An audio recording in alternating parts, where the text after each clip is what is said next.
Recording in progress.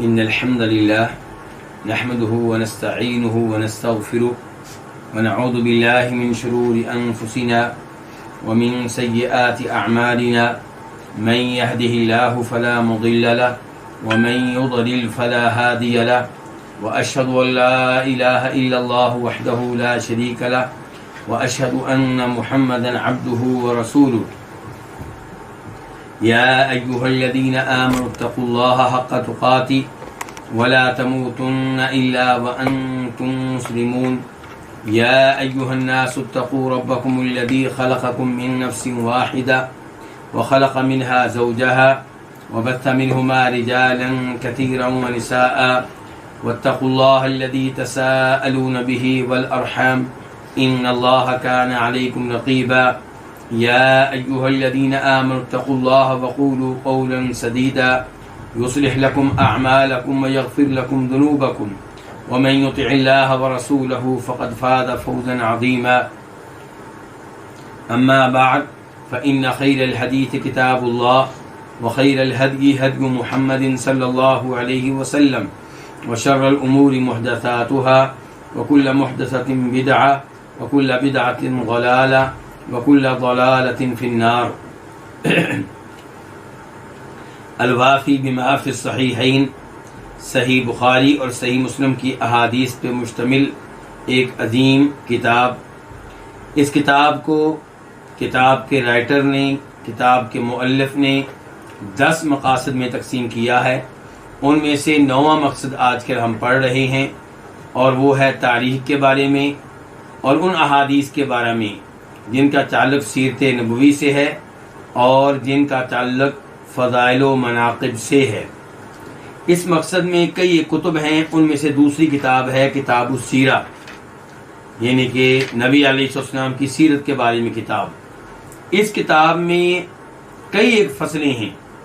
ان میں سے 8ویں فصل ہم پڑھ رہے ہیں اور یہ 8ویں فصل صلح حدیبیہ اور صلح حدیبیہ کے بعد پیش آنے والے امور کے بارے میں ذکر کردہ احادیث پہ مشتمل ہے.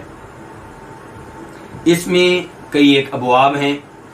ان میں سے دوسرا باب ہے مفاوضات الصلح و کتابتہ، صلح کے بارے میں مذاکرات اور صلح نامہ تحریر کرنا.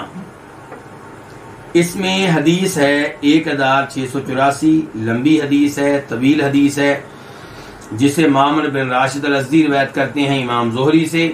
امام زہری روایت کرتے ہیں عروہ بن زبیر بن عوام سے اور عروہ بن زبیر بن عوام روایت کرتے ہیں مسور بن مخرمہ اور مروان بن حکم سے. اس حدیث کا ایک حصہ ہم نے ایک درس میں پڑھا، دوسرا حصہ دوسرے درس میں، اور آج اس کا تیسرا حصہ پڑھیں گے. ہم کہاں پہنچ چکے تھے؟ ہم پہنچ چکے تھے حدیث کے اس حصے تک جہاں تذکرہ ہے صلح نامے کو تحریر کر لینے کا. تو وہاں پہ راوی کہتے ہیں کہ فلما فرغ من قضیۃ الکتاب، جب نبی علیہ الصلوۃ والسلام فارغ ہوئے صلح نامہ تحریر کرنے کے مسئلے سے، قال رسول اللہ صلی اللہ علیہ وسلم علی اصحابی، تو تب آپ نے اپنے صحابہ کرام سے کہا قوموا، اٹھو، فانحروا، اور اپنے جانوروں کو ذبح کرو، ثم احلقوا، پھر اپنے سر کے بال مونڈ لو. قال، راوی کہتے ہیں فواللہ ما قام منہم رجل، ان میں سے کوئی بھی آدمی نہیں اٹھا، حتی قال ذلك 3 مرات، یہاں تک کہ یہ الفاظ آپ نے 3 بار کہے. آپ کیا کہہ رہے ہیں؟ اٹھو، قربانی کے جانور ذبح کرو اور سر کے بال منڈواؤ. یہاں پہ کچھ لوگ جن کے دلوں میں صحابہ کرام کا احترام نہیں ہے وہ اعتراض کرتے ہیں کہ دیکھیں نبی علیہ الصلوۃ والسلام نے 3 مرتبہ صحابہ کرام کو حکم دیا اور راوی کہہ رہے ہیں ان میں سے کوئی بھی آپ کے حکم کی تعمیل کے لیے نہیں اٹھا. تیار نہیں ہوا۔ تو یہاں پہ گزارش کرنا چاہوں گا کہ اسی حدیث کو اگر شروع سے پڑھ لیا جائے تو پتہ چلے گا کہ صحابہ کرام کس قدر نبی علیہ الصلوۃ والسلام سے محبت کرنے والے، آپ کے احکام کی تعمیل کرنے والے تھے۔ ان کے بارے میں تو غیروں نے گواہیاں دے رکھی ہیں۔ عروہ بن مسعود ثقفی نے اس وقت گواہی دی تھی جب وہ مسلمان نہیں ہوئے تھے کہ صحابہ کرام تو آپ سے اتنی محبت کرتے ہیں کہ آپ کے وضو کے پانی کو زمین پہ نہیں گرنے دیتے، آپ کے لعاب کو زمین پہ نہیں گرنے دیتے، اور آپ گفتگو کریں تو مکمل خاموشی اختیار کرتے ہیں۔ آپ حکم کریں تو صحابہ کرام میں مقابلہ لگ جاتا ہے کہ کون پہلے آپ کے حکم کی تعمیل کرے گا۔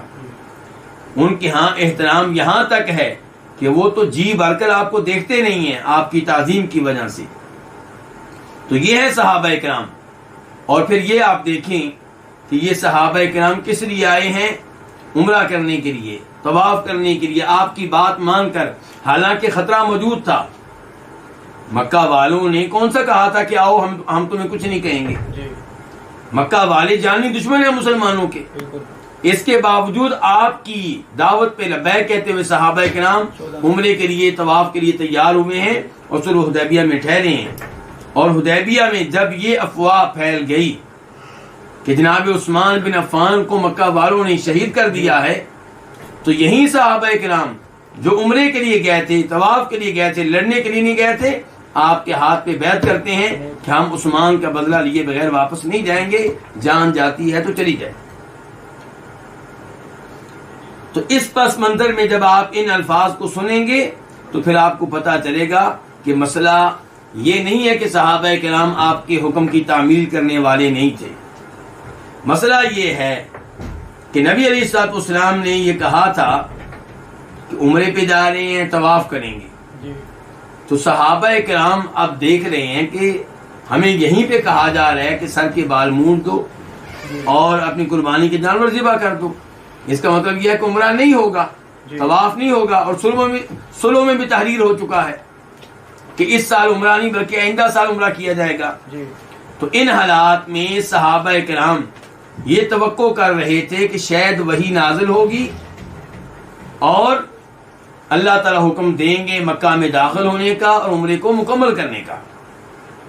تو اس وجہ سے صحابہ کرام بیٹھے ہیں اور پریشان ہیں، غمگین ہیں،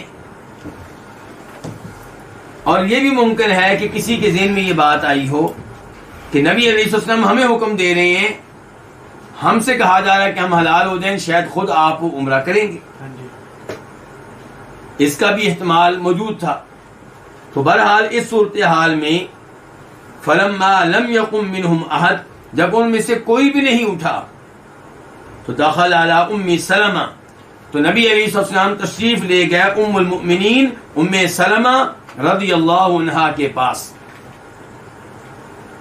فذکر لها ما لقی من الناس، تو آپ نے ان سے ذکر کیا، کن سے؟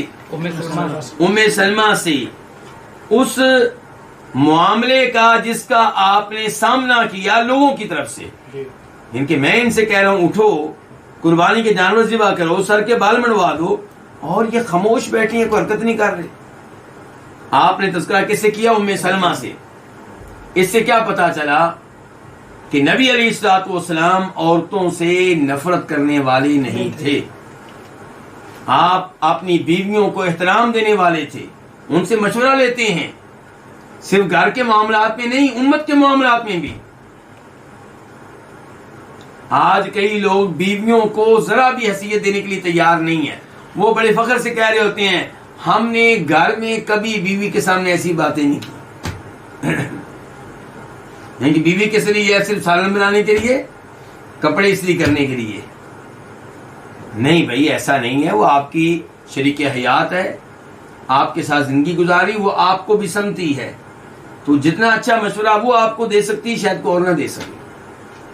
البتہ کوئی ایسا ہوتا ہے جس کی وائف اس قابل نہیں ہوتی کہ اس کے سامنے اپنے امور ذکر کیے جائیں، کیونکہ اسے اپنی زبان پہ کنٹرول نہیں ہوتا، وہ خاوند کی باتیں دوسروں تک پہنچا دیتی ہے، جدھر بیٹھتی ہے گھر کی باتیں کر دیتی ہے، خاوند کے رازوں کو راز نہیں رہنے دیتی۔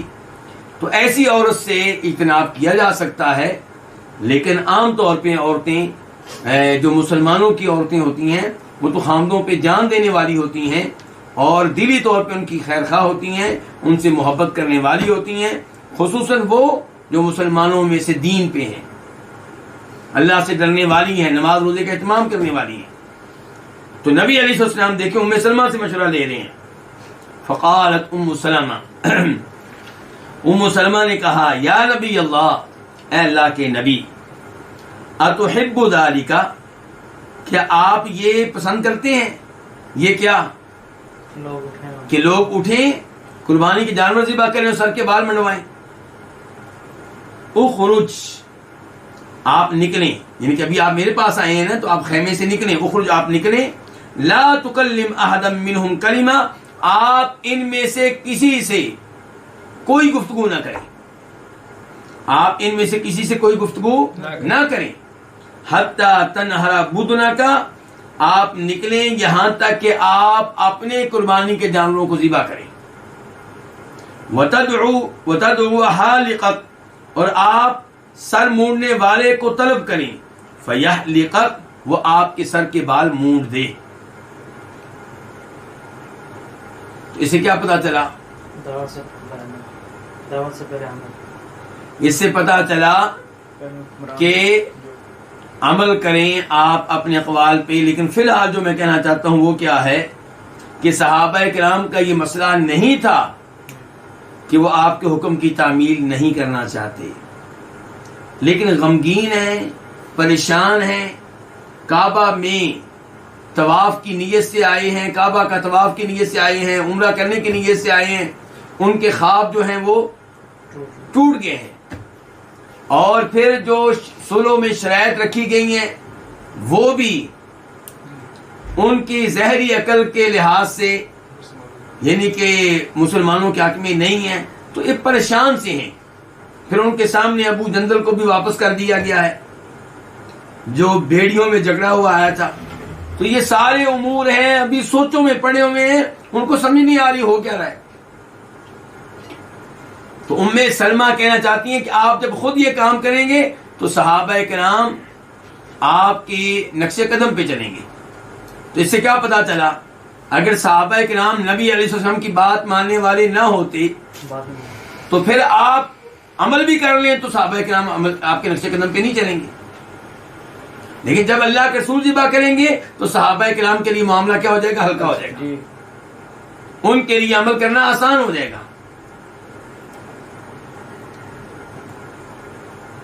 فخرج، چنانچہ آپ باہر نکلے، فلم یکلم احدا منہم، آپ نے ان میں سے کسی سے کوئی گفتگو نہیں کی، حتی فعل ذالک، یہاں تک کہ آپ نے کر دیا، یہ سب کیا۔ یہ سب کیا؟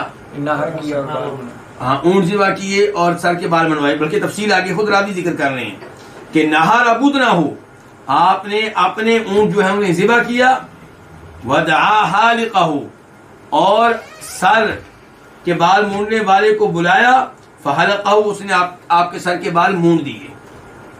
فلما رأوا ذلك، جب انہوں نے یہ چیز دیکھی، کنہوں نے؟ صحابہ کرام نے، قاموا، تو کھڑے ہوئے، فنحروا، انہوں نے بھی اپنے جانور ذبح کیے، وجعل بعضهم يحلق بعضا، اور ان میں سے ایک دوسرے کے سر کے بال مونڈنے لگا، یعنی کہ ایک دوسرے کے سر کے بال مونڈنے لگے۔ جی، تو کس نے کس کے سر کے بال مونڈے ہیں؟ صحابہ نے ایک دوسرے کے۔ اس سے کیا پتا چلا؟ لوگ سوال کرتے ہیں جی جب ہم عمرہ کریں، طواف کریں، صفا مروہ کی سعی کریں، تو کیا ایک دوسرے کے سر کے بال مونڈ سکتے ہیں؟ تو کئی علماء کرام یہ فتویٰ دے رہے ہوتے ہیں، نا نا نا نا، یہ تو جائز ہی نہیں ہے، جائز حالت احرام میں کیسے آپ دوسرے کے سر کے بال مونڈیں گے؟ آپ تو خود حالت احرام میں ہیں۔ تو گزارش یہ ہے کہ شریعت نے کہاں روکا ہے اسے بھائی؟ ہاں، جب تک آپ حالت احرام میں ہیں اپنے سر کے بال آپ نہیں مونڈ سکتے، نہیں کاٹ سکتے، لیکن جب آپ نے طواف کر لیا، صفا مروہ کی سعی کر لی، اب وقت آ گیا کس چیز کا؟ سر کے بال مونڈنے کا اور کاٹنے کا۔ اب چاہے خود آپ اپنے بال مونڈیں یا کوئی مونڈے، کوئی مسئلہ نہیں ہے، اب کوئی مسئلہ نہیں ہے۔ لوگ خواہ مخواہ مکہ میں پریشان ہو رہے ہوتے ہیں۔ جب ممنوع تھے تو تب آپ خود بھی نہیں مونڈ سکتے، کوئی بھی آپ کے نہیں مونڈ سکتا، مونڈنے والا چاہے حالت احرام میں ہو یا نہ ہو۔ لیکن جب مونڈنے کا وقت آ گیا، اب مونڈنا ممنوع نہیں ہے، اب مونڈنے اور کاٹنے واجب ہیں۔ اب آپ جب مونڈیں گے تو دین پہ عمل کریں گے، تو اس لیے ایک دوسرے کے سر کے بال مونڈ سکتے ہیں، خود بھی آپ اپنے سر کے بال مونڈ سکتے ہیں۔ تو راوی کہتے ہیں وَجَعَلَ بَعْضُهُمْ يَحْلِقُ بَعْضًا، وہ ایک دوسرے کے سر کے بال مونڈنے لگے، حَتَّى كَادَ بَعْضُهُمْ يَقْتُلُ بَعْضًا غَمًّا، یہاں تک کہ قریب تھا کہ ان میں سے کوئی کسی کو غم کی وجہ سے قتل کر دے۔ اس قدر صحابہ کرام پریشان ہیں، اس قدر غمگین ہیں کہ یہ الفاظ بھی بتا رہے ہیں کہ جب اللہ کے رسول نے حکم دیا تھا تو صحابہ کرام آپ کے حکم کی تعمیل کیوں نہیں کر سکے؟ اس وجہ سے نہیں کہ ان کے دلوں میں کوئی کھوٹ تھی، اس وجہ سے نہیں کہ وہ منافق تھے، اس وجہ سے نہیں کہ ان کے دلوں میں کوئی کفر تھا، نہیں، پریشانی اتنی ہے، غم اتنا ہے۔ اور یہ بھی امکان ہے کہ وحی کے نزول کا انتظار کر رہے تھے، لیکن جب اللہ کے رسول نے یہ سب کچھ کر دیا تو اب پتہ چلا کہ اب وحی کا انتظار کرنے کی ضرورت نہیں ہے۔ تو یہاں سے بھی پتہ چلا کہ ام سلمہ کس قدر عقل مند خاتون تھی، کتنا اچھا انہوں نے مشورہ دیا کس کو؟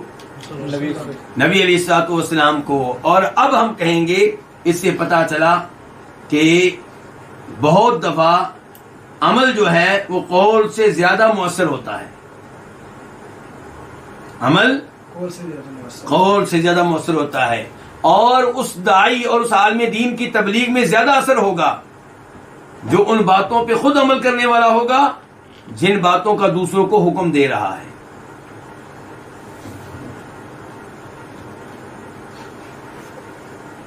راوی کہتے ہیں ثم جاءه نسوة مؤمنات، پھر آپ کے پاس مومن عورتیں آئیں، فانزل اللہ، تو اللہ تعالیٰ نے یہ آیت نازل کی، یا ایھا الذین آمنوا اذا جاءکم المؤمنات مہاجرات فامتحنوہن۔ آیت کی تفسیر بیان کرنے سے پہلے یہ وضاحت کر دوں مومن عورتوں سے کیا مراد ہے۔ مراد یہ ہے کہ وہ عورتیں جو مکہ میں مسلمان ہو گئی تھیں، ان کے شوہر ابھی کافر تھے، وہ نبی علیہ السلام تک پہنچنے میں کامیاب ہو گئی۔ اب سوال پیدا ہو گیا ان کا کیا کرنا ہے، کیونکہ صلح حدیبیہ میں کیا لکھا گیا تھا کہ اگر کوئی مکہ والوں میں سے مدینہ پہنچے گا مسلمان ہو کر یا کفر کی حالت میں تو نبی علیہ الصلوۃ والسلام اسے واپس کرنے کے پابند ہوں گے، اور آپ نے اس شرط کو قبول کیا ہے۔ اب ان عورتوں کا کیا کیا جائے؟ تو ان عورتوں کے معاملے میں پھر اللہ تعالیٰ نے آسمانوں سے آیت نازل کی۔ تو اللہ تعالیٰ نے کیا فرمایا، یا ایھا الذین آمنوا، اے ایمان والو، اذا جاءکم المؤمنات، جب تمہارے پاس مومن عورتیں آئیں، مہاجرات، اس حال میں کہ وہ ہجرت کرنے والی ہوں مکہ سے مدینہ کی طرف، یعنی کہ ہجرت کر کے عورتیں آپ کے پاس آئیں، کہاں سے؟ مکہ سے۔ فامتحنوہن، تو ان کا کیا لو؟ امتحان لو، ان کو چیک کرو کہ کیا واقعی مومن ہے، کیا وہ اسلام کی محبت میں مدینہ آئی ہے یا معاملہ کچھ اور ہے۔ مثال کے طور پہ مکہ والا خاوند پسند نہیں ہے تو اس سے جان چھڑانے کے لیے کہاں پہنچ جائیں؟ مدینہ۔ یا مدینہ میں کسی کے ساتھ دوستی ہے، اس کی دوستی کے چکر میں وہاں پہنچ جائیں۔ تو فرمایا فامتحنوہن، ان کو کیا کرو؟ چیک کرو۔ ساتھ ہی اللہ نے کہا اللہ اعلم بایمانہن، اللہ ان کے ایمان کو خوب جانتا ہے، اللہ تو جانتا ہے لیکن تم لوگ چیک کرو۔ فإن علمتموہن مؤمنات، اگر وہ تمہیں مومن لگیں، اگر تمہارا علم یہ کہے کہ یہ واقعی کیا ہے؟ مومن ہیں، فلا ترجعوہن الی الکفار، تو انہیں کافروں کو واپس نہ لوٹاؤ. مردوں کو لوٹا سکتے، عورتوں کو واپس نہیں لوٹانا. لا ہن حل لہم ولا ہم یحلون لہن، نہ یہ عورتیں کون، یہ مسلمان عورتیں حلال ہیں ان کے لیے. کن کے لیے؟ ان کے کافر خامدوں کے لیے. کیا پتا چلا کہ مسلمان لڑکی کسی کافر سے شادی نہیں کر سکتی، وہ اس کے لیے حلال نہیں ہے. ولا ہم یحلون لہن، اور نہ وہ کافر حلال ہیں ان مومن عورتوں کے لیے. اسے پتا چلا کہ نہ مسلمان مرد کو کسی کافر لڑکی سے شادی کرنے کی اجازت ہے، اور نہ مومن عورت کو کسی کافر مرد سے شادی کرنے کی اجازت ہے.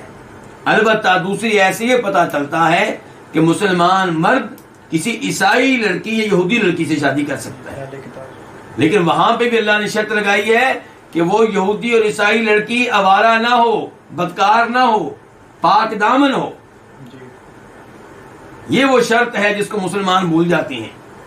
انگلینڈ میں جا کر، فرانس میں جا کر یہودی عیسائی لڑکیوں سے شادیاں کر رہے ہوتے ہیں. یہ اسلام نے اجازت دی ہے. اسلام نے یہ بھی تو کہا ہے نا کہ آپ ان میں سے اس سے شادی کریں جو کیا ہو، پاک دامن ہو. لیکن آپ اس سے شادی کرتے ہیں جس سے پہلے آپ دوستی لگاتے ہیں، 2-3 سال دوست بنا کے رکھتے ہیں، پھر کہتے ہیں جی مسلمان کر لیا، اب ہم میں سے شادی کرنے لگا ہوں. چلے مسلمان ہوگی تو الحمدللہ چلیں، معاملہ ختم ہوا. لیکن یہ جو یہودی اور عیسائی لڑکی ہے، اور پھر علماء کرام نے ایک اور بھی وارننگ دی ہے.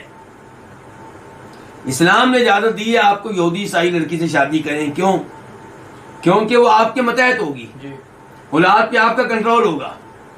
لیکن مسلمان لڑکی کو کافر سے مرد سے شادی کرنے کی اجازت نہیں دی. کیوں؟ کیونکہ وہاں پہ حکومت کافر مرد کی ہوگی اور اولاد پہ قبضہ اس کا ہو جائے گا، اور ہو سکتا ہے وہ مرد اس لڑکی کا دین تبدیل کر دے. تو مسلمان مردوں کو یہودی عیسائی لڑکیوں سے شادی کرنے کی اجازت ملی. نمبر 1 اس لیے کہ پاک دامن ہو، اور اس لیے کہ مسلمان کا کنٹرول ہوگا، غلبہ اس کا ہوگا. لیکن آج انگلینڈ اور فرانس وغیرہ میں جب ہمارے لڑکے ان کی لڑکیوں سے شادیاں کرتے ہیں، غلبہ کس کا ہوتا ہے؟ غلبہ لڑکیوں کا ہے، عدالتیں ان کی ہیں.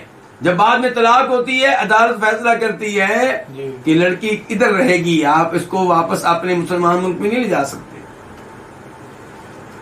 اس موضوع پہ سوچنے کی ضرورت ہے. ایسا نہیں ہے کہ معاملہ بس یہودی اور عیسائی لڑکی شادی کرنے کی اجازت ہے. معاملہ اتنا سادہ نہیں ہے. اللہ تعالیٰ کہہ رہے ہیں لا ہن، یہ مومن عورتیں لا ہن حل لہم، یہ کافر مردوں کے لیے حلال نہیں ہے. ولا ہم یحلون لہن، اور نہ کافر مرد ان مومن عورتوں کے لیے حلال ہے. وآتوہم ما انفقوا، اور انہیں دے دو جو انہوں نے خرچ کیا ہے. کیا مطلب؟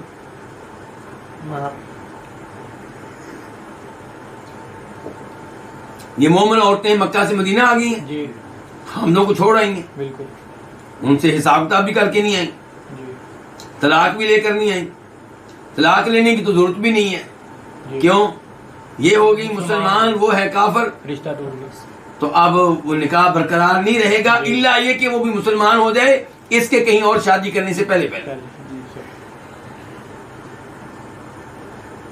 تو اب انہوں نے ان کو حق مہر دیا تھا، کافر خامدوں نے ان مومن عورتوں سے جب شادی کی تھی حق مہر دیا تھا نا.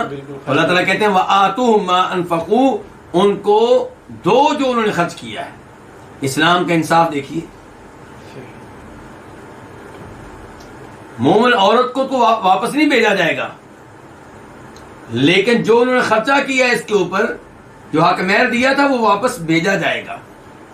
اور یہ بات ہو رہی ہے ان کافروں کے بارے میں جن کے ساتھ معاہدہ ہو، صلح ہو. لیکن وہ کافر جن کے ساتھ کوئی معاہدہ نہیں ہے بلکہ جنگ ہو رہی ہے، تو ان کی اگر بیویاں مسلمان ہو کے آ جائیں تو ان کو رکھ لیا جائے گا، اور حق مہر بھی واپس حق مہر نہیں دیا جائے گا. ولا جناح علیکم، اور تمہارے اوپر کوئی گناہ نہیں ہے ان تنکحوہن، کہ تم ان آنے والی مومن عورتوں سے کیا کر لو؟ نکاح کر لو. اذا آتیتموہن اجورہن، شرط یہ ہے کہ انہیں ان کا حق میں دو. ولا تمسکوا بعصم الکوافر، اور کافر عورتوں کی عصمتیں روک کر نہ رکھو. کیا مطلب ہے اس کا؟ کہ تمہاری بیویوں، تم مسلمانوں میں سے کسی کی بیوی اگر کافر ہے تو اسے بھی اپنے نکاح میں رکھنے کی اجازت نہیں ہے، اس کو بھی چھوڑو. ولا تمسکوا، اور نہ روک کر رکھو، بعصم الکوافر، الکوافر کافرۃ کی جمع ہے، کافر عورتوں کی عصمتوں کو. فطلقا، تو طلاق دے دی عمر نے، یوم اس دن امراتینی، دو عورتوں کو، اپنی بیویوں میں سے دو بیویوں کو کیا دے دی؟ طلاق دے دی. کانتا لہو فی الشرکی، یہ ان کی بیویاں تھیں عمر فاروق کی، فی الشرکی، زمانہ شرک میں. فتزوج احداہما، ان میں سے ایک سے شادی کر لی معاویہ بن ابو سفیان نے، معاویہ بن ابو سفیان نے، کیونکہ اس وقت تک کافر تھے. والاخری، اور جناب عمر فاروق کی دوسری بیوی سے شادی کس نے کر لی؟ صفوان بن امیہ نے. دیکھیے یہاں پہ میں اسی لیے بار بار کہا کرتا ہوں کہ ان لوگوں نے دین کی خاطر کیا کیا قربانیاں دی ہیں. عمر فاروق نے دین کی خاطر کیا کیا ہے؟ دو بیویوں کو چھوڑ دیا ہے، شریک حیات جن کے ساتھ زندگی کے کئی سال گزارے ہوں گے، ہو سکتا ہے ان کے کئی بچوں کی مائیں ہوں، لیکن اسلام کی خاطر سب کچھ قربان. عمر فاروق مکہ اپنا وطن قربان کر کے آئے نا مدینہ، دو بیویاں بھی قربان کر دی ہیں، کیا کیا قربانیاں دی ہیں. اور آج کا مسلمان کافر ملک کی نیشنلٹی لینے کے لیے اور وہاں پہ رہنے کے لیے دھکے کھا رہا ہے ان کی ایمبیسیوں کے باہر، اور سب کچھ لٹانے کے لیے تیار بیٹھا ہے. دین بھی وہ تیار بیٹھا ہے یہ لکھنے کے لیے کہ جب وہ پوچھیں گے کہ کیوں بھی تمہیں کیوں ہم پناہ دیں اپنے کافر ملک میں، تو یہ لکھے گا مجھے وہاں پہ خطرہ ہے. کیوں خطرہ ہے جی؟ کیونکہ میں قادیانی ہو چکا ہوں، میری جان کے دشمن بن گئے. یعنی کہ کافر ممالک کی نیشنلٹی اتنی پیاری ہے آپ کو کہ ایک تو آپ اپنے مسلمان ملک چھوڑ رہے ہیں، وہاں پہ آپ کے رشتہ دار تھے ان کو آپ چھوڑ رہے ہیں، اور اوپر سے آپ یہ کہنے کے لیے بھی تیار ہو گئے کہ میں قادیانی ہوں. اب ظاہر آپ کو قادیانی بن کر دکھانا بھی تو ہوگا نا، وہ تو آپ کی نگرانی کریں گے، وہ چیک کریں گے کہ آپ نے دعوے میں یہ سچا ہے یا نہیں. پھر ایسے لوگوں کو وہاں انگلینڈ میں پہنچ کے، ان ممالک میں پہنچ کے قادیانیوں کا حصہ بننا پڑتا ہے، ان کی جو عبادت خانے ہیں وہاں پہ جا کے حاضری دینا پڑتی ہے. اور ہے کیا دینی لحاظ سے ان پڑھ، دینی لحاظ سے کیا ہے؟ ان پڑھ. جب قادیانوں کی طرف اٹھے بیٹھے گا کہاں بچے گا اس کا دین ایمان.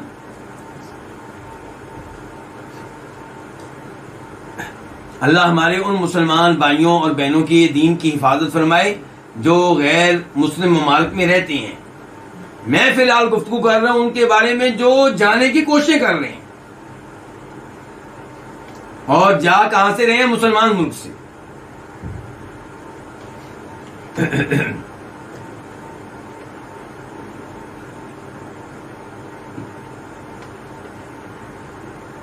تو اس سے یہ بھی پیغام مل رہا ہے نا کہ اگر آپ کی وائف ایسی ہے جس کی وجہ سے آپ کے دین ایمان کو خطرہ ہے تو اس کو کیا کریں؟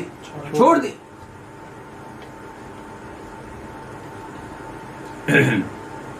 اور اللہ پہ یقین رکھیں کہ جو جائے گی اللہ اس سے بہتر ہی دے گا. چلے جی. ثم رجع النبی صلی اللہ علیہ وسلم الى المدینہ، پھر نبی علیہ السلام واپس آ گئے کہاں؟ مدینہ. فجاءہ ابو بصیر، تو آپ کے پاس آیا ابو بصیر ثقفی. یہ کون ہے جی؟ رجل من قریش، قریشیوں میں سے ایک آدمی ہے. اور وہ کس حال میں آیا؟ وہ مسلم، اس حال میں آیا کہ وہ مسلمان ہو چکا تھا. اب معاہدہ کیا ہوا تھا کہ مسلمان اس آدمی کو واپس کرنے کے پابند ہوں گے جو مکہ سے مدینہ پہنچے. اب ابو بصیر آیا اور آیا ہے مسلمان ہو کر. اب امتحان شروع ہو گیا کن کا؟ مسلمانوں کا. کہ اب کیا کرتے ہیں؟ معاہدے کی پاسداری کرتے ہیں یا ابو بصیر کی سائڈ لیتے ہیں؟ مسلمان کیا ہوتا ہے؟ معاہدے کی پاسداری کرنے والا ہوتا ہے. ابو بصیر کے بارے میں یہاں پہ لکھا ہے کہ قریشیوں کے ایک آدمی تھے. تو یہ باقاعدہ قریشی نہیں تھے، لیکن قریشیوں کے ساتھ رہتے تھے، ان کے معاہدوں کا حصہ تھے. فَأَرْسَلُوا فِي طَلَبِهِ رَجُلَيْنِ، تو انہوں نے ابو بصیر کی طلب میں ابو بصیر کو پانے کے لیے 2 آدمی بھیجے. ابو بصیر کا مطالبہ کرنے کے لیے کتنے آدمی بھیجے؟ 2. کہ ابو بصیر کو آپ واپس کریں گے معاہدے کے مطابق. کنہوں نے بھیجے؟ قریشیوں نے. فقالوا، تو انہوں نے کہا اپنے پیغام میں کہ العہد الذی جعلت لنا، وہ معاہدہ جو آپ نے ہم سے کیا ہے، وہ عہد جو آپ نے ہم سے طے کیا ہے، ان کو اس کو پورا کریں.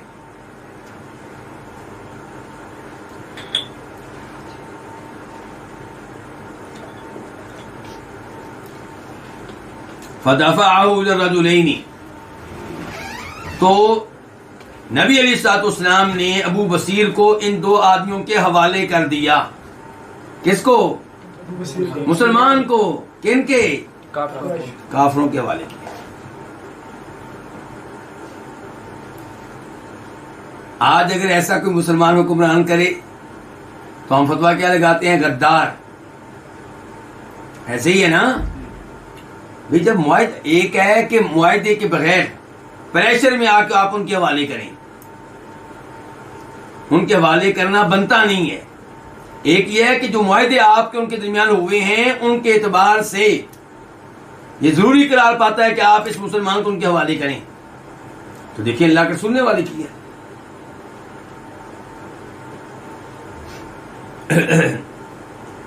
اور اس سے کیا پتا چلا کہ نبی علیہ الصلوۃ والسلام اعلیٰ ترین اخلاق کے مالک تھے. معاہدے کی پاسداری کرنے والے، چاہے اپنوں کو نقصان پہنچے. فخرج به، تو وہ دونوں ان کو لے کر نکلے. کن کو؟ ابو بصیر کو. حتی بلغا ذی الحلیفہ، یہاں تک کہ وہ پہنچ گیا مقام ذی الحلیفہ پہ. یہ جو مدینہ والوں کا میقات ہے، یہاں سے مدینہ والے آج کل احرام باندھتے ہیں عمرہ کرنے کے لیے. فنزلوا یاکلون من تمر لهم، تو وہ وہاں پہ اترے. کہاں پہ؟ ذی الحلیفہ پہ. کھانے لگے اپنی کھجوروں میں سے کچھ کھانے لگے، ان کے وہاں بیٹھ کے کھجوریں کھانے لگے. فقال ابو بصیر لأحد الرجلین، تو ابو بصیر نے ان 2 آدمیوں میں سے ایک سے کہا واللہ انی لأرى سیفک ھذا یا فلان جیدا، اللہ کی قسم اے فلان، ان کو اس کا نام لے کے کہا، اے فلان میں تمہاری اس تلوار کو بڑا عمدہ دیکھ رہا ہوں، بڑی عمدہ قسم کی تلوار مجھے لگ رہی ہے. فَاسْتَلَّهُ الْآخَرُ، تو دوسرے نے اس کو نیام سے باہر نکالا. فقال، اور کہا اجل ہاں واللہ انہ لجید، اللہ کی قسم یہ بڑی عمدہ ہے. لقد جربت به ثم جربت به، میں نے اس کو آزمایا ہے، پھر میں نے اس کو آزمایا ہے. ان کے فلاں موقع پہ میں نے اس کو آزمایا تھا، فلاں لڑائی میں نے اس کو استعمال کیا تھا، تو بڑی کامیاب تلوار ہے.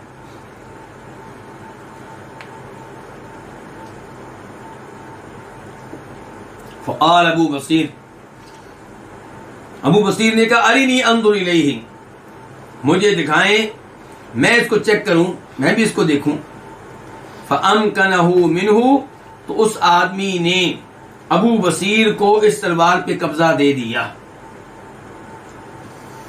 فضربہ، تو ابو بصیر نے یہ اس تلوار کا اسی پہ وار کیا. حتی بردا، یہاں تک کہ وہ ٹھنڈا ہو گیا. کیا مطلب؟ مر گیا.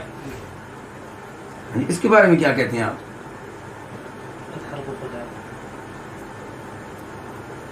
اس کے بارے میں آپ کیا کہتے ہیں جو ابو بصیر نے کیا ہے؟ ان کے والے ہو گئے نا بھئی. ابو بصیر جو ہیں یہ تو ان کے معاہدے کے پابند نہیں ہیں، کیونکہ ابو بصیر مدینہ والوں کے حصہ نہیں بنے. اسی لیے تو انہوں نے کہا ان کو واپس کریں، ہمارے ہیں. حوالے ہو. اب ابو بصیر ان کے ہیں، تو ابو بصیر ان سے کہہ سکتے ہیں کہ میں آزاد ہوں، میں تم لوگوں کا غلام نہیں ہوں، میں نے دین اسلام قبول کیا ہے، تم کس وجہ سے میرے پیچھے آئے، مجھے کیوں پکڑ رہے ہو جی؟ جب میں تمہارے اوپر کوئی زبردستی نہیں کر رہا، تم میرے اوپر زبردستی کیوں کر رہے ہو؟ تم مجھے مکہ کیوں لے کر جا رہے ہو؟ مجھے سزائیں دو گے کیوں؟ کس لیے؟ تمہارا کیا حق بنتا ہے کہ مجھے سزائیں دو، مجھے قیدی بناؤ، جیسے تم لوگوں نے سہیل بن عمر کے بیٹے ابو جندل کو بنایا ہوا ہے؟ صحیح. بات سمجھ رہے کہ نہیں سمجھ رہے؟ جی. یعنی کہ ابو بصیر جو ہیں یہ اس معاہدے کے پابند نہیں ہیں. تو وہ ان کے اوپر ظلم کر رہے ہیں کہ ان کو لینے کے لیے پہنچ گئے. کیا ابو بصیر ان کے غلام ہے؟ ابو بصیر کو حق حاصل ہے جو مرضی دین قبول کرے.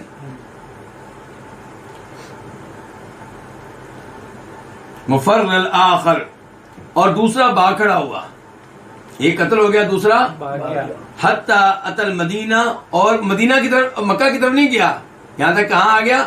مدینہ آ گیا. فدخل المسجد، تو مسجد میں داخل ہوا اس حال میں کہ یادو، وہ دوڑ رہا تھا، دوڑتے دوڑتے مسجد میں داخل ہوگا. فقال رسول اللہ صلی اللہ علیہ وسلم حين رآہ، تو نبی علیہ السلام نے فرمایا جب اسے دیکھا، لقد رآ هذا ذعرا، یقیناً اس نے کوئی خطرناک چیز دیکھی ہے، کوئی خوفناک چیز دیکھی ہے. زور خوف کو کہتے ہیں. یقیناً اس نے کوئی خوفناک چیز دیکھی ہے.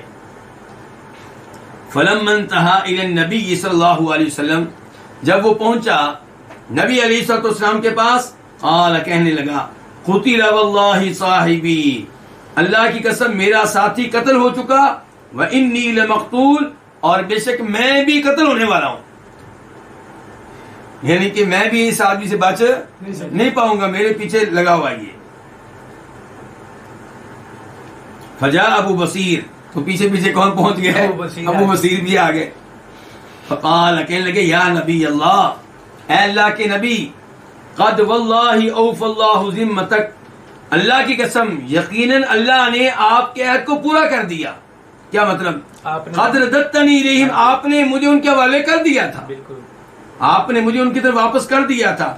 ثم انجانی اللہ منہم، پھر اللہ نے مجھے ان سے نجات دی ہے.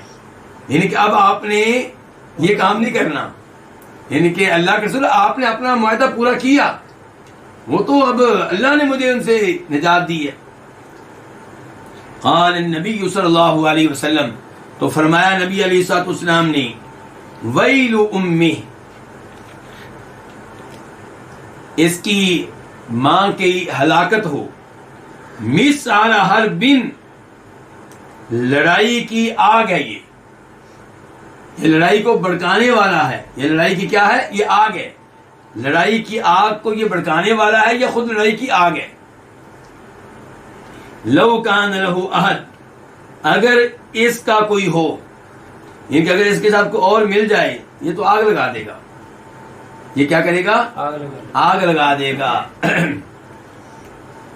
فلما سمع ذلک، جب یہ چیز ابو بصیر نے سنی تو عرف، اس نے جان لیا کہ انہ سیردہ الیہم، کہ آپ ابو بصیر کو ان کے حوالے کر دیں گے. فخرج، تو ابو بصیر نکل گیا وہاں سے، حتی اتی سیف البحر، یہاں تک کہ ساحل سمندر پہ آ گئے. دیکھیے یہاں پہ نبی علیہ الصلوۃ والسلام کس قدر معاہدوں کی پاسداری کرنے والے ہیں، کہ ابو بصیر کو یقین ہے کہ آپ پھر واپس کریں گے. کس کو؟ اس کو جس نے آپ کا کلمہ پڑھا ہے، جو آپ سے محبت کرنے والا ہے، جو آپ کو اللہ کا نبی کہہ رہا ہے. اور اس سے یہ بھی پتا چلا کہ ابو بصیر کا ایمان کچا پکا نہیں تھا، پختہ ایمان والے ہیں. ورنہ جب اللہ کے رسول نے ابو بصیر کو ان کے حوالے کیا تھا تو ابو بصیر کہتے، میں نے آپ کا کلمہ پڑھا، آپ کے پاس آیا وطن قربان کر کے، ہجرت کر کے، اور آپ مجھے ان ظالموں کے حوالے کر رہے ہیں. میں ایسے دین کو قبول نہیں کرتا، مجھے ایسا دین نہیں چاہیے. آج کل کئی لوگ ایسی باتیں کر جاتے ہیں نا اسلام کے خلاف، لیکن یہاں پہ کیا ہے؟ پختہ دین ہے.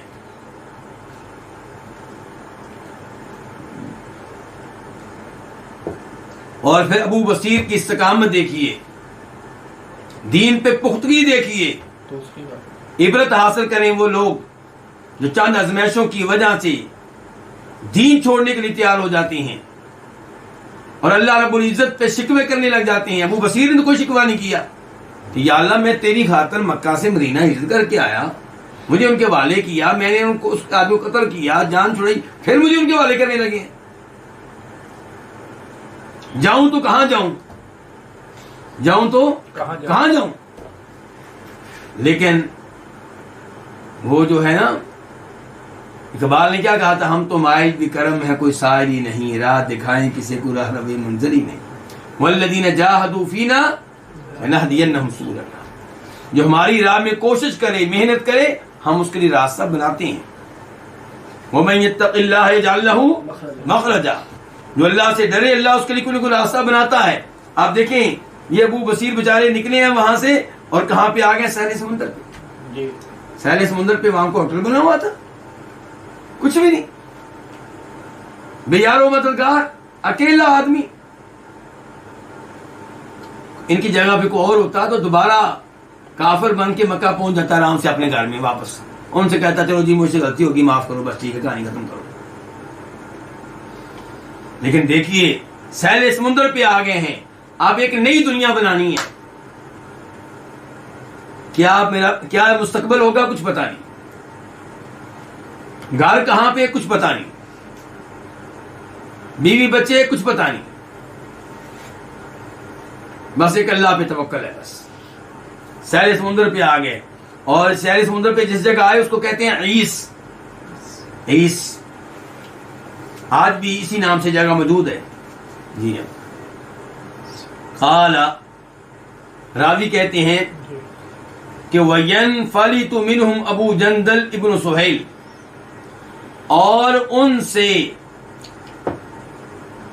چھٹکارا پا لیتا ہے ابو جندل بن سہیل بھی.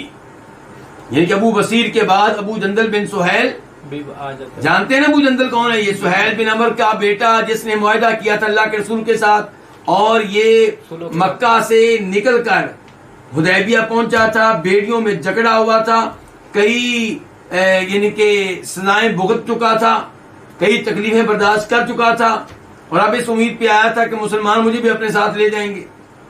لیکن اللہ کے رسول علیہ الصلوۃ والسلام نے کوششیں کی، اس کے والد کو سمجھایا کہ ابھی ہمارا معاہدہ، تحریری معاہدہ مکمل نہیں ہوا، تو یہ معاہدے کا حصہ نہیں ہے، اس کو ہمارے حوالے کر دو. لیکن اس کا پھر میں صلح کروں گا ہی نہیں. تو نبی علیہ السلام نے وہاں پہ ابو جندل کو بھی ان کے حوالے کیا. اب ابو جندل وہاں سے دوبارہ بھاگا ہے، تو ان سے چھٹکارا پاتے ہیں ابو جندل بن سہیل. فلاحی کا بھی ابی بصیر، وہ بھی ابو بصیر سے آ ملتے ہیں، وہ بھی ابو بصیر سے جا ملتے ہیں. فجعل لا يخرج من قریش رجل قد اسلم الا لحق بابی بصیر. تو اب کیا صورتحال بن گئی کہ قریشیوں میں سے کوئی بھی آدمی نہیں، کوئی بھی ایسا آدمی جو مسلمان ہو چکا ہو وہ مکہ سے نہیں نکلتا تھا الا لحق بابی بصیر، مگر وہ ابو بصیر سے جا ملتا. جو بھی نہ مسلمان ہوتا اور وہ مکہ سے نکلنے میں کامیاب ہوتا وہ مدینہ نہ جاتا، اب کہاں جاتا؟ ابو بصیر کے پاس. حتی اجتمعت منہم عصابہ، یہاں تک کہ ان کا ایک گروہ جمع ہو گیا وہاں پہ.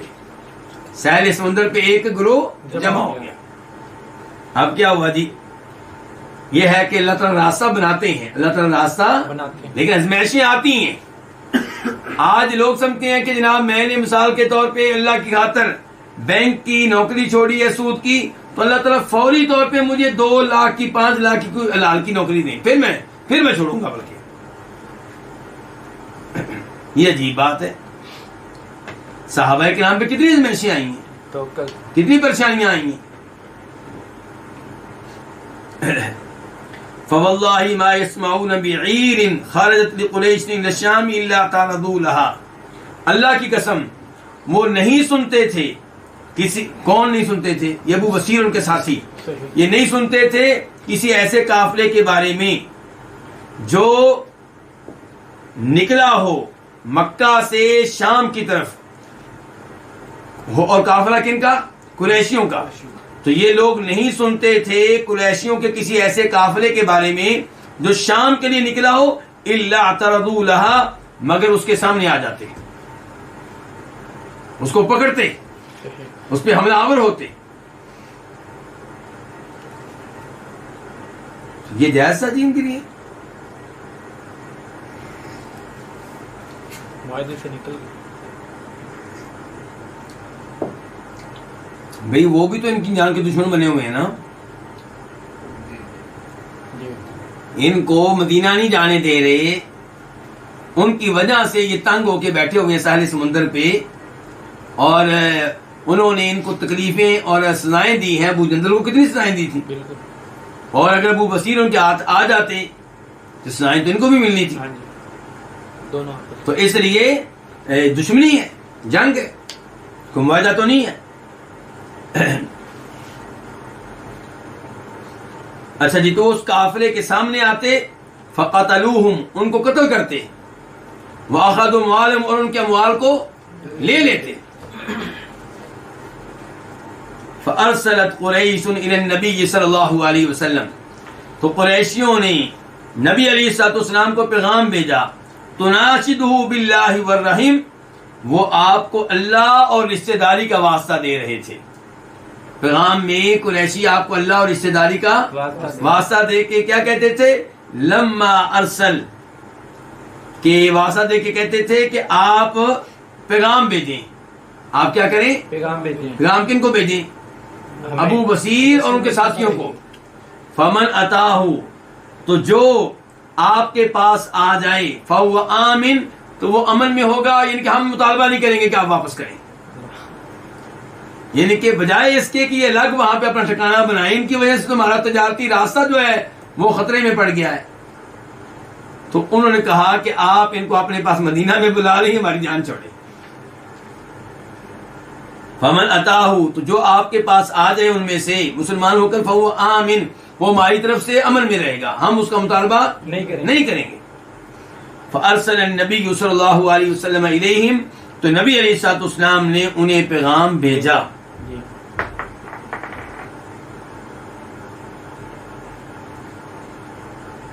تو پھر کیا پتا چلا کہ نبی علیہ الصلوۃ والسلام کا ان لوگوں کو مکہ والوں کے حوالے کرنا خیر پہ مبنی تھا یا نہیں؟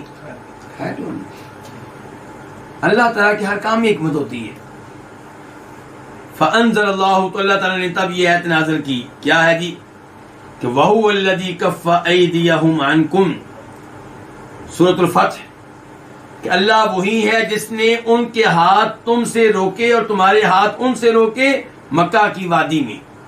کیا مطلب؟ کہ تم لوگوں کی آپس میں لڑائی اللہ نے نہیں ہونے دی.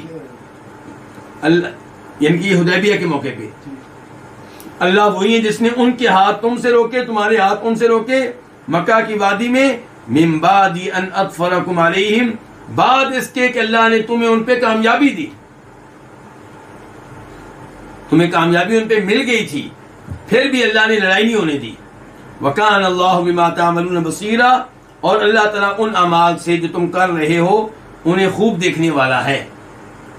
ہم الذین کفروا، یہی وہ لوگ ہیں جنہوں نے کفر کیا. کون؟ یہ قریشی. وصدوکم عن المسجد الحرام، اور تمہیں روکا کس سے؟ مسجد حرام میں آنے سے. والہدیہ، اور کن کو روکا؟ قربانی کے جانوروں کو. معکوفا ان یبلغ محلہ، انہیں وہاں پہنچنے سے روکا جہاں انہوں نے ذبح ہونا تھا. کہاں ذبح ہونا تھا؟ مکہ کے حرم میں. اللہ تعالیٰ کہتے ہیں ولولا رجال مؤمنون ونساء مؤمنات لم تعلموهم ان تطؤوهم فتصيبكم منهم معرة بغیر علم. اگر مومن مرد نہ ہوتے، یعنی کہ اگر مکہ میں کئی لوگ ایسے ہیں جو مسلمان ہیں چھپ کے بیٹھے ہوئے ہیں، مکہ میں کئی عورتیں ایسی ہیں جو کیا ہیں، اور لڑائی ہو جاتی تو انہوں نے مارا جانا تھا، مارا جانا تھا تو پھر مکہ والوں نے چھوڑ ڈالنا تھا. لو جی، یہ محمد تو اپنے ساتھیوں کو بھی مارتا ہے. اس نے تو اپنے ساتھیوں کو معاف نہیں کیا، تو مسلمانوں کو کیا ملنی تھی؟ بدنامی، تانے۔ تو اللہ تعالیٰ کہہ رہے ہیں وَلَوْلَا رِجَالُ مُؤْمِنُونَ وَنِسَاءُ مُؤْمِنَاتٌ، اگر مومن مرد نہ ہوتے، مومن عورتیں، ایسے مومن مرد نہ ہوتے، ایسی مومن عورتیں نہ ہوتی جن کے بارے میں تمہیں علم نہیں ہے کہ تم ان کو روندو گے، اور فَتُصِيبَكُم مِّنْهُمْ مَعَرَّةٌ، اور تمہیں ان کی طرف سے آر ملے گی، تانے ملیں گے، بغیر علم، تم ان کو رون دو گے بغیر کسی علم کے۔ اگر یہ بات نہ ہوتی تو پھر اللہ تعالیٰ تمہیں ان پہ حملہ کرنے کی اجازت دیتا، تاکہ اللہ تعالیٰ اپنی رحمت میں جس کو چاہے داخل کرے، جن کہ اللہ کی حکمت تھی کہ صلح ہو جائے اور کئی لوگوں کو صلح کے نتیجے میں مسلمان ہونے کا موقع مل جائے۔ اللہ تعالیٰ کہتے ہیں لو تزیلوا، اگر مکہ میں رہنے والے مسلمان الگ ہوتے، کافر الگ ہوتے، شناخت ممکن ہوتی، تو لعذبنا الذین کفروا منہم عذابا الیما، تو جو ان میں سے کافر ہم انہیں دردناک عذاب چکھاتے۔ اذ جعل الذین کفروا فی قلوبہم الحمیہ، جب ان لوگوں نے جنہوں نے کفر کیا اپنے دلوں میں ضد ڈال لی، حمیت الجاہلیہ، کون سی ضد؟ جاہلیت والی۔ تو یہ آیت جو اللہ تعالیٰ نے نازل کی، تو راوی کہتے ہیں وَكَانَتْ حَمِيَّتُهُمْ، ان کی ضد کیا تھی؟ کہ انہم لم یقروا انہ نبی اللہ، کہ انہوں نے اس بات کا اقرار نہیں کیا، اس بات کو نہیں مانا کہ آپ اللہ کے نبی ہیں، یہ ان کی ضد تھی۔ وَلَمْ يُقِرُّوا بِبِسْمِ اللَّهِ الرَّحْمَٰنِ الرَّحِيمِ، اور انہوں نے بسم اللہ الرحمن الرحیم کو بھی نہیں مانا، یہ بھی ان کی کیا تھی؟ ضد تھی۔ وَحَالُوا بَيْنَهُمْ وَبَيْنَ الْبَيْتِ، اور مسلمانوں کے درمیان اور بیت اللہ کے درمیان رکاوٹ بن گیا، یہ بھی ان کی کیا تھی؟ ضد تھی۔ ورنہ ہمیشہ سے دستور چلا آ رہا ہے کہ بیت اللہ کا طواف کرنے سے کسی کو منع نہیں کیا جائے گا، عمرہ کرنے سے کسی کو منع نہیں کیا جائے گا۔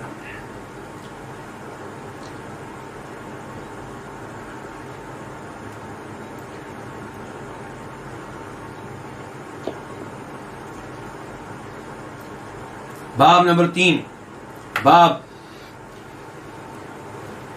نزول انا فتحنا لک فتحا مبینا، اللہ کے اس فرمان کا نازل ہونا کہ بے شک ہم نے آپ کو واضح طور پہ فتح دی ہے۔ سورۃ الفتح کی پہلی ہے۔ حدیث نمبر 1685 1685 میم، اس حدیث کو روایت کرنے والے کون سے امام ہیں؟ امام مسلم۔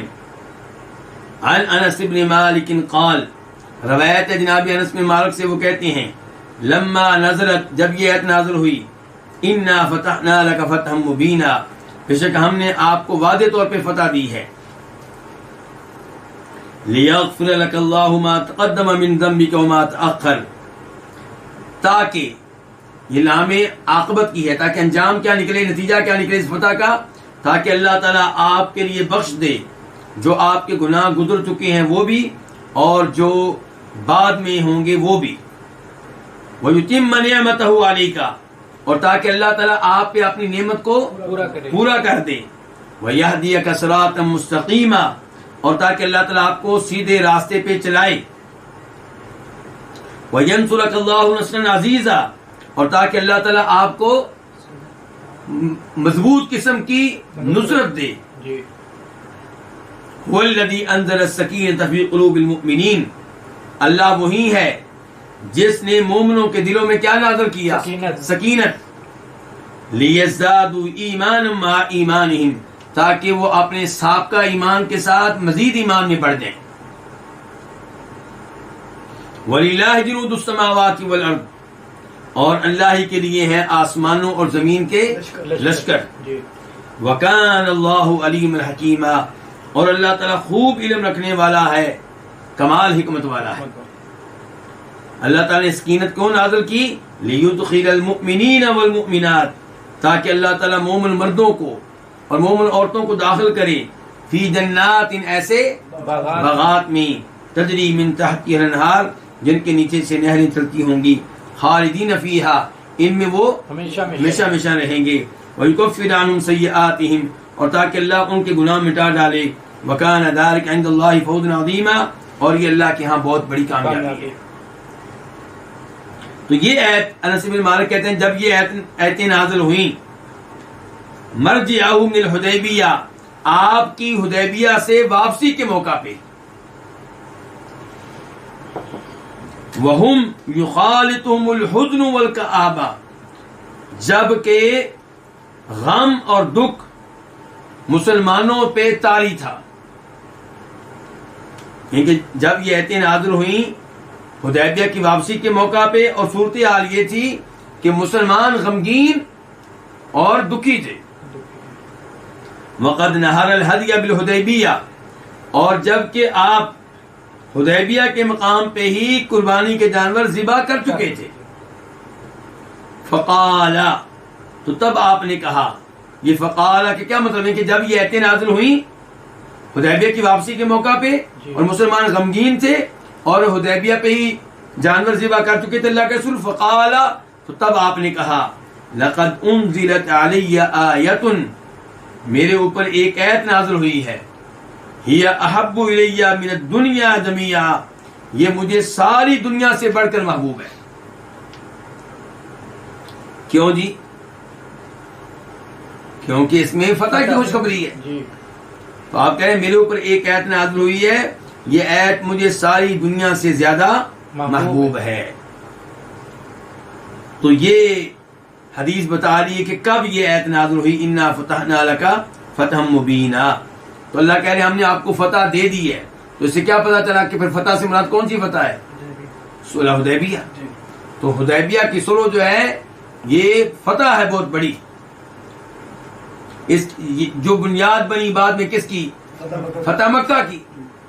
اور سکون ملا مسلمانوں کو, اپنے دنیاوی امور کو سیٹ کرنے کا موقع ملا, دیگر بادشاہوں کو لیٹر لکھنے کا موقع ملا, دین کی تبلیغ کرنے کا موقع ملا. باب نمبر 4 باب مکان الشجرہ درخت کی جگہ. کس درخت کی بات ہو رہی ہے؟ یعنی کہ وہ درخت جس کے نیچے حدیبیہ میں نبی علیہ الصلوۃ والسلام نے صحابہ کرام سے بیعت لی تھی. بیعت کیوں لی تھی؟ کیونکہ نبی علیہ الصلوۃ والسلام نے جناب عثمان بن عفان کو مکہ بھیجا تھا ان سفیروں کے آنے سے پہلے. یہ جو بعد میں آئے نا سہیل بن عمرو وغیرہ, ان کے آنے سے پہلے آپ نے جناب عثمان کو بھیجا تھا کہ آپ ان سے بات کریں کہ ہم لڑنا نہیں چاہتے, ہم پرامن طور پہ عمرہ کرنا چاہتے ہیں, طواف کرنا چاہتے ہیں, ہمیں اجازت دیں. انہوں نے اجازت دینے سے کیا کر دیا؟ انکار کر دیا. جناب عثمان مکہ میں لیٹ ہو گئے تو افواہ پھیل گئی کہ مکہ والوں نے آپ کے سفیر جناب عثمان کو کیا کر دیا ہے؟ قتل کر دیا ہے. تو تب آپ نے کہا تھا کہ میں عثمان کا بدلہ لیے بغیر واپس نہیں جاؤں گا, جو میرا ساتھ دینا چاہتا ہے میرے ہاتھ پہ بیعت کرے. تو آپ اس درخت کے نیچے کھڑے ہوئے, صحابہ کرام نے بیعت کی, سب نے بیعت کی.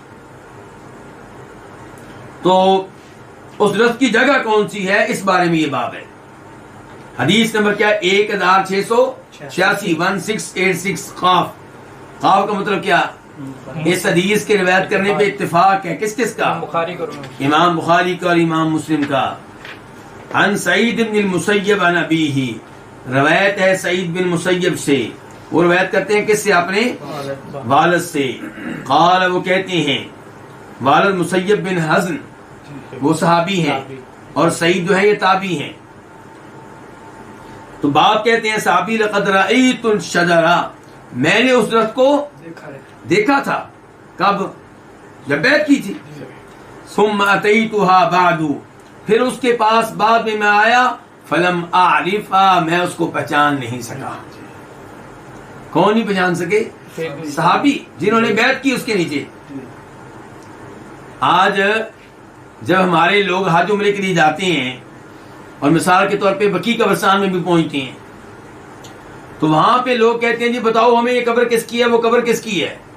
تو عام طور پہ جو گائیڈ وہاں پہ کھڑے ہوتے ہیں وہ کہتے ہیں جی اللہ بہتر جانتا ہے. البتہ کچھ قبروں کے بارے میں کہا جاتا ہے کہ یہ آپ کی بیٹیوں کی قبریں ہیں یا آپ کی بیویوں کی قبریں ہیں یا وہ پیچھے امید ہے کہ عثمان کی قبر ہے. باقی عام طور پہ کہا جاتا ہے کہ پتہ نہیں ہے. تمہارے لوگ کہتے ہیں جی یہ تو کوئی چھپا رہے ہیں. یہ کیا کر رہے ہیں؟ چھپا رہے ہیں. یہ نہیں چاہتے لوگوں کو پتہ چلے کون سی قبر کس کی ہے. تو گزارش یہ ہے کہ یہ آثار کا ایسے ہی معاملہ ہوتا ہے. آپ دیکھیں کہ وہ قبر جو جناب علی کی طرف منسوب ہے، کہاں؟ عراق میں جناب علی کی قبر، جس کو جناب علی کا مزار بھی کہہ سکتے ہیں، بنایا لوگوں نے، اور لوگ جاتے ہیں وہاں پہ اور مرادیں لے کر جاتے ہیں. تو کیا وہ قبر واقعی جناب علی کی قبر ہے؟ امام ابن تیمیہ اور ان سے پہلے بہت سے ائمہ کرام نے وعدے کیا ہے کہ یہ قبر جناب علی کی نہیں ہے. جناب علی کو شہید کیا گیا تھا، اور جن ظالموں نے شہید کیا تھا ان کی طرف سے یہ بھی خطرہ تھا کہ کہیں ان کی قبر کی بے حرمتی نہ کریں، اس لیے ان کی قبر کہاں بنائی گئی تھی؟ ان کے محل میں. محل سے مراد وہ گھر جہاں پہ وہ بطور حکمران رہ رہے تھے، ادھر بنائی گئی تھی. اور جہاں آج قبر ہے، یہ جگہ کو زمانے میں شہر سے بہت باہر تھی، لیکن آج اسی سے بات کرنے کوئی آپ کی بات نہیں سنے گا. مسجد نبوی میں درس دیتے ہوئے کئی دفعہ ایسا ہوا کہ میں وہ مسئلہ بیان کرتا تھا کہ عورتیں بھی نماز جنازہ میں شریک ہو سکتی ہیں، تو ہمارے لوگ بڑے حیران ہوتے، مجھے دلیل دینا پڑتی. پھر دلیل میں کیا دیتا؟ مسلم شریف کی حدیث کہ جب جناب سعد بن ابی وقاص فوت ہوئے تو ام المومنین عائشہ اور دیگر امہات المومنین نے کہا تھا ان کا جنازہ مسجد میں لے کر آؤ تاکہ ہم بھی پڑھ سکیں، تاکہ ہم بھی پڑھ سکیں. تو مجھے کئی دفعہ لوگ ملتے کہتے سعد بن ابی وقاص کے جنازہ مسجد نبی میں ہوا ہے، وہ تو چائنا میں دفن ہے. کہاں دفن ہے؟ چائنا میں. ہم خود ان کا مزار دیکھا. تو گزارش یہ ہے کہ چائنا میں سعد بن ابی وقاص کہاں چلے گئے؟ وہ بعد میں کوئی اور شخصیت آئی ہوگی، اس کی قبر ہوگی اور اس کو منسوب کر دیا گیا صحابی سعد بن ابی وقاص کی طرف. جناب حسین کے نام پہ کئی مزار ہیں، مصر میں، عراق میں، اور یہ بھی کہا جاتا ہے جناب کہ ان کا سر جو تھا وہ تو بقیع قبرستان میں دفن کیا گیا تھا.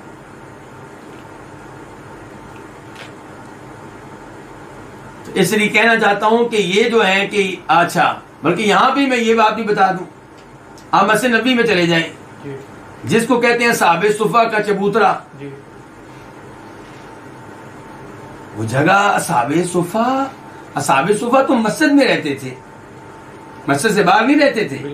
ان کی رہائش مسجد نبوی میں مسجد کے آخری حصے میں تھی. اور جس کو لوگ آج اصحاب صفہ کا چبوترا کہتے ہیں، یہ جگہ تو اس زمانے میں مسجد سے باہر تھی.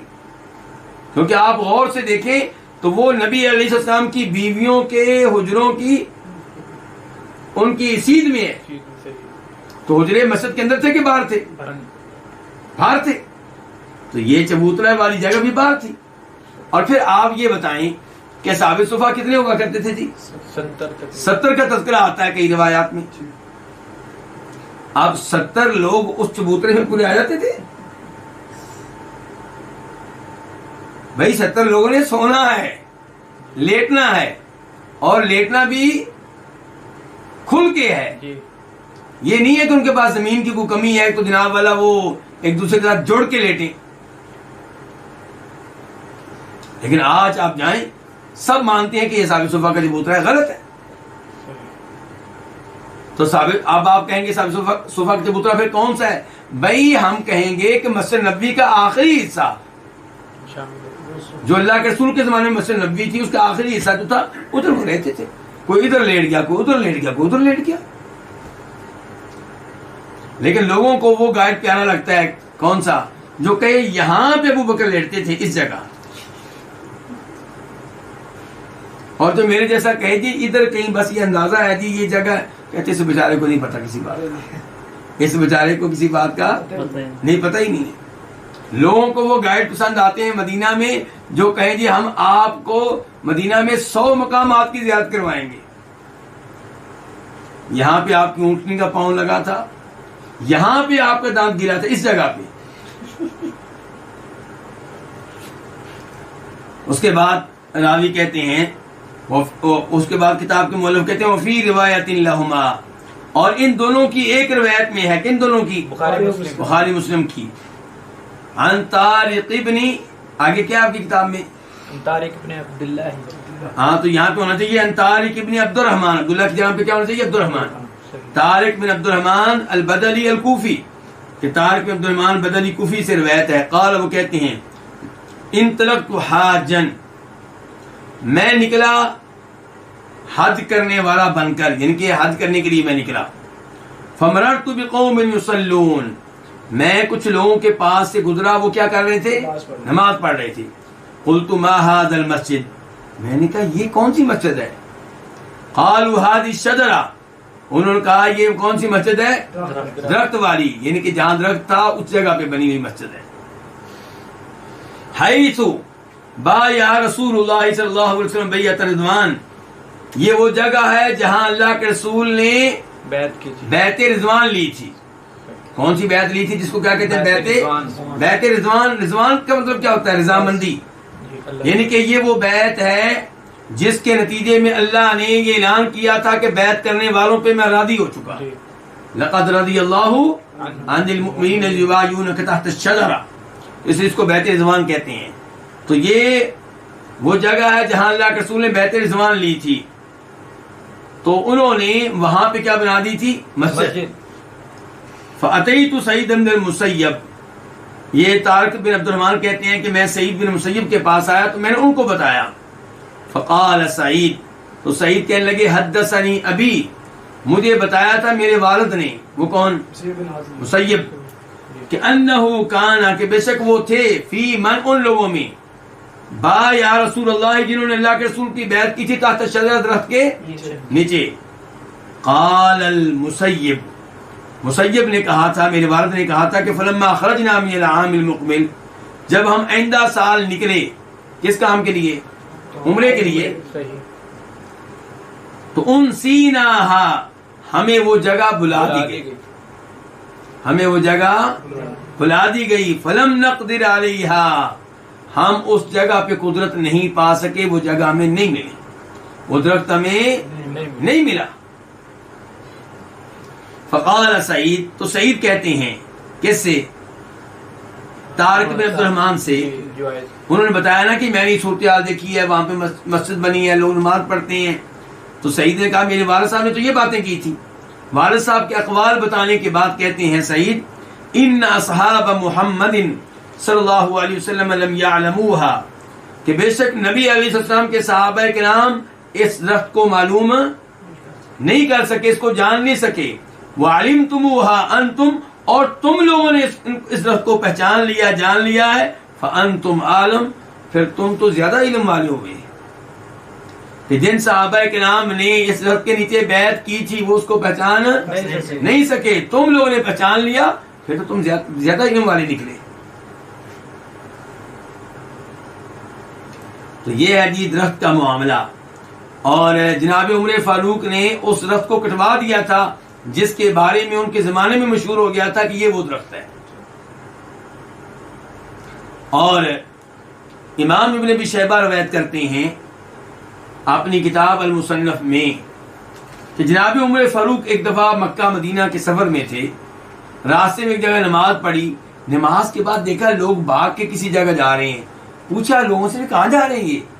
انہوں نے کہا امیر المومنین یہاں پہ وہ مسجد ہے جہاں پہ اللہ کے رسول نے نماز پڑھی تھی، یہ لوگ وہاں پہ جاتے ہیں اور وہاں پہ کیا کرتے ہیں؟ نماز پڑھتے ہیں۔ کہاں؟ جہاں پہ کس نے نماز پڑھی تھی؟ نبی علیہ السلام نے۔ تو عمر فاروق کہنے لگے تم سے پہلی قومیں ایسی حرکتوں کی وجہ سے ہلاک ہو گئی تھی، تباہ و برباد ہو گئی تھی۔ کیا اس میں کیا غلطی ہے جی؟ جہاں پہ اللہ کے رسول نے نماز پڑھی وہاں پہ نماز پڑھنا، اس میں کون سی غلطی ہے؟ جبکہ ہم نے تو بخاری میں وہ حدیث پڑھی ہے کہ اتبان بن مالک کہتے ہیں کہ جب میری نگاہ کمزور ہو گئی تو میں نے اللہ کے رسول سے کہا تھا کہ اللہ کے رسول جب بارشیں ہوتی ہیں میرے لیے مسجد میں جانا ممکن نہیں رہتا، تو آپ میرے گھر میں آئیں، ایک جگہ نماز پڑھیں تاکہ اس جگہ کو میں مصلی بنا لوں اور وہاں پہ میں نماز پڑھا کروں گا۔ تو یہاں پہ عمر فاروق کہہ رہے ہیں تم سے پہلے قومیں ایسی حرکتوں کی وجہ سے ہلاک ہو گئی. کثرت کر کے شیخ صاحب ایک مسجد کا جس جگہ نبی علیہ الصلوۃ والسلام نے قصدن نماز پڑھی ہے وہاں پہ ہم قصدن نماز پڑھنے کے لیے جائیں گے تو آپ کی سنت پہ عمل کریں گے. مثال کے طور پہ مسجد قباء ہے, وہاں پہ آپ قصدن نماز پڑھنے کے لیے جاتے تھے. اتمان بن مالک کے گھر میں ایک جگہ پہ آپ نے قصدن نماز پڑھی ہے تاکہ اتمان وہاں پہ نماز پڑھ سکیں, تو اس جگہ کا قصد کرنا اس میں کوئی حرج نہیں ہے.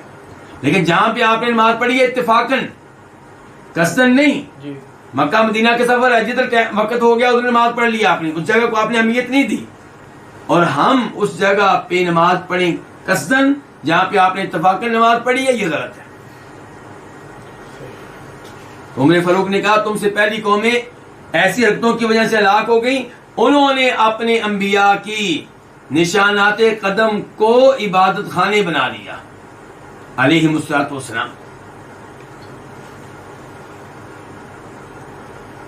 اس کے بعد باب نمبر 5, باب خطبہ صلی اللہ علیہ وسلم الی ملوک الکفار یدعوہم للاسلام. نبی علیہ الصلوۃ والسلام کے کافر بادشاہوں کی طرف لیٹرز جن میں آپ ان کو دعوت دیتے تھے کس چیز کی؟ اسلام قبول کرنے کی, اسلام قبول کر لو. حدیث نمبر 1687 1687 میم. اس حدیث کو روایت کرنے والے کون سے امام؟ امام مسلم. عن انس, روایت ہے جناب انس بن مالک رضی اللہ عنہ سے, ان نبی اللہ صلی اللہ علیہ وسلم کتب الی کسرا, کہ نبی علیہ السلام نے لکھا کسرا کی طرف. کسرا کس کو کہتے ہیں؟ جو کہ ایران کے اس زمانے کے بادشاہ کو, چاہے وہ کوئی بھی ہوتا, اس کو کیا کہتے تھے؟ کسرا. وَإِلَىٰ قیصر, اور آپ نے لیٹر لکھا کیسر کی طرف. کیسر کس کو کہتے ہیں؟ رومیوں کے بادشاہ کو کیسر کہا جاتا تھا, کوئی بھی ہو. وَإِلَى النَّجَاشِي, اور آپ نے نجاشی کو بھی لیٹر لکھا. نجاشی کن کا سربراہ؟ بادشاہ حبشہ کا. وَإِلَىٰ كُلِّ جَبَّارٍ, اور آپ نے ہر ظالم کو لیٹر لکھا. یدعوہم, آپ ان کو دعوت دیتے تھے لیٹر میں کس کی؟ الی اللہ, اللہ کی دعوت, اللہ کے ساتھ جڑ جاؤ, اللہ کو معبود برحق مان لو.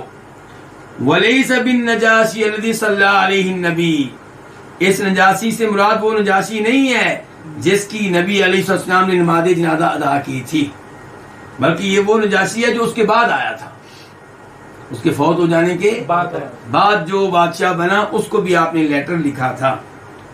تو یہ آپ کی سنت ہے, آپ کا طریقہ کار ہے لوگوں کو اسلام کی دعوت دینا, اور جو بادشاہ ہیں ان تک چونکہ براہ راست پہنچنا ممکن نہیں ہوتا انہیں لیٹرز لکھنا.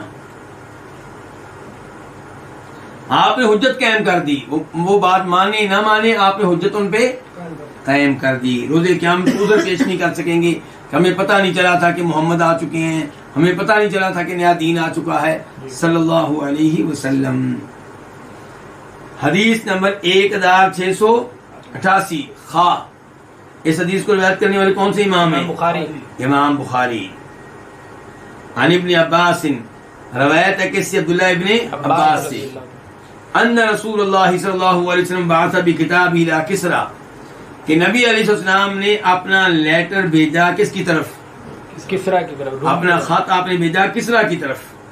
مع عبداللہ ابن حذافہ السہمی, یہ لیٹر کس کے ساتھ بھیجا آپ نے؟ عبداللہ بن حذافہ السہمی کے ساتھ.